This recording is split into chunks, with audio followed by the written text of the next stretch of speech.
Hello students, how are you all? Okay, after 1 week, again we are here. Clear? I think you all have utilized properly this week, where we all are the teachers didn't upload any extra videos or notes or documents. Whatever the teachers have taught in all the subjects, I think you have completed all those. Yes or no? You have read the chapters thoroughly, you have practiced maths. Clear? So let's start again with the new one. Today I will upload two videos for this exercise 14F. Here this exercise is based on special types of quadrilateral, construction of special types of quadrilateral. Here rectangle is there, square is there, parallelogram is there, rhombus is there and trapezium is there. Okay.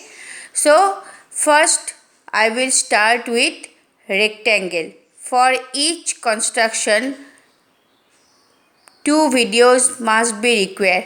Got it? And you have to practice very carefully. So today I will start with first one, construction of rectangle. How to construct rectangle. Now here first I have constructed two rectangles with two elements.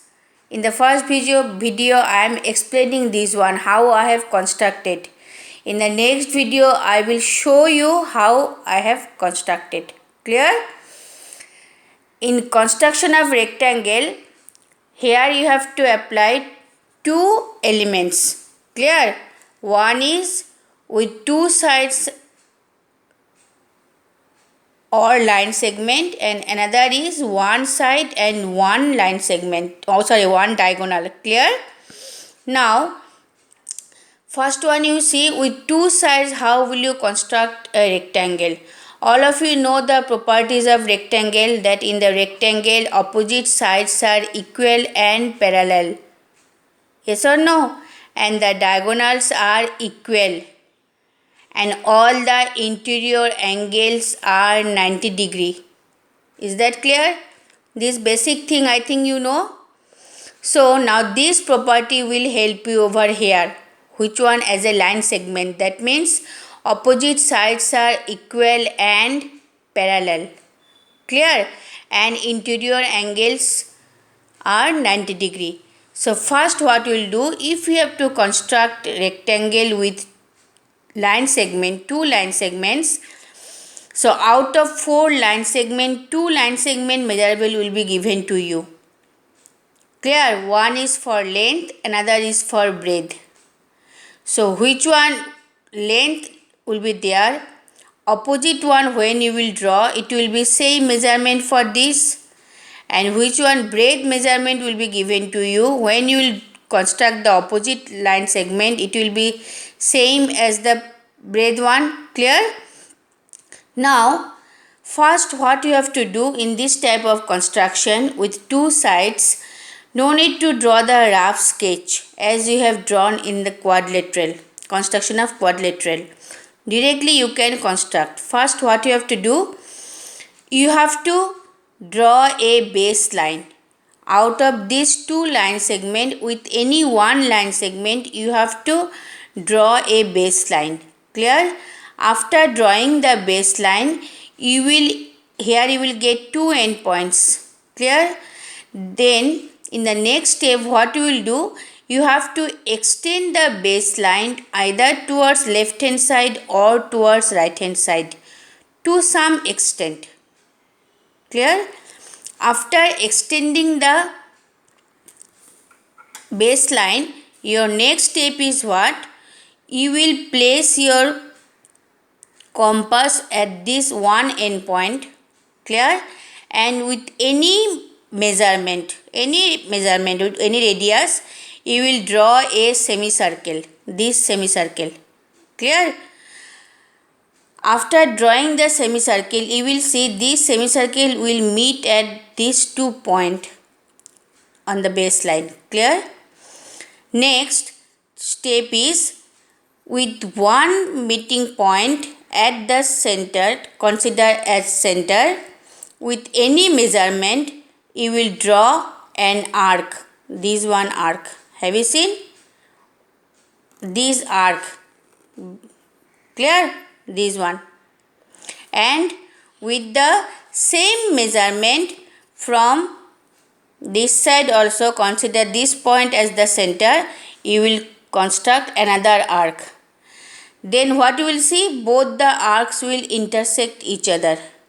Then next step is through this intersection point and with this end point, these 2 points you will join.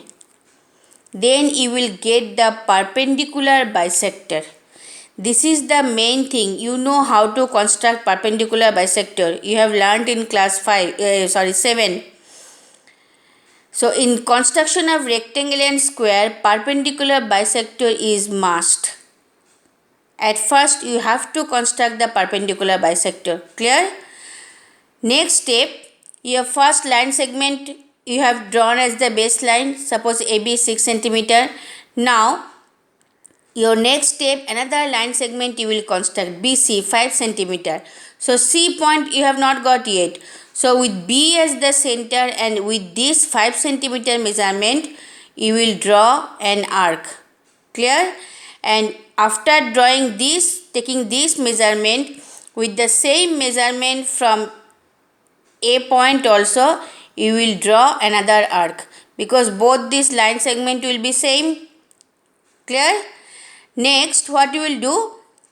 Again, when you will construct this arc, no, you will see this arc will intersect this perpendicular bisector at one point. This point is D point where it has intersected. Now, through this D point as the center, by taking AB measurement through this point as that, you will construct another arc which will intersect the previous arc, which one you have drawn from this. With B as the center, it will intersect that arc. Clear? And that intersecting point will be point C. Next step, you will join CD and CB. Then you will get the required rectangle. Understood or not? Clear? Next one is with one side and one diagonal. If you have to construct, here you will get question number 6 I have drawn here. AB is the line segment and AC is the diagonal. You know, if you draw just a simple rectangle, if you place the label name ABCD, you will see AC is diagonal. So now in this type of construction, what you will do? Always baseline will be with the line segment. Don't construct baseline with diagonal. So you will, with AB line segment, you will draw the baseline. Same way you will extend the line, you make the perpendicular bisector with this semicircle and the arcs. Clear? After constructing the perpendicular bisector, now you have to construct AC diagonal. Clear? Diagonal is, it is with this way, no? Cross. So with A as the center, with 7.8 centimeter, you will construct this arc. Clear? With 7.8 centimeter. And as you know, diagonals are equal in rectangle. So this measurement 7.8 with same measurement with B as the center, again this side also you will construct one arc. And this arc will intersect this perpendicular bisector at point D. It will intersect or not? Yes. Now you have to construct this side line segment. Again with AB as the measurement, equal to AB measurement, with this D point, with this D point as center, you will construct one arc which will intersect the previous arc at C point. Clear? Next you will join. When you join the points, you will get the rectangle in this way. Clear or not? Have you understood? Now, in the next video, I will just show the construction. How, whatever I have told, that one only I will show how to construct. And here 3 sums I have given to do as a homework. No need to do all, and one I will show again to you. And here is the steps. Clear? Have you seen the steps I have written? Which way I have constructed, same way I have written the steps. Here also you will write in that same format. Steps must be in order. Don't write haphazardly. Clear, students? I think you have understood. So let's move for the next video, where I will show another 2 construction with 2 sides and 1 diagonal, how it will be constructed. Clear? Thank you for watching.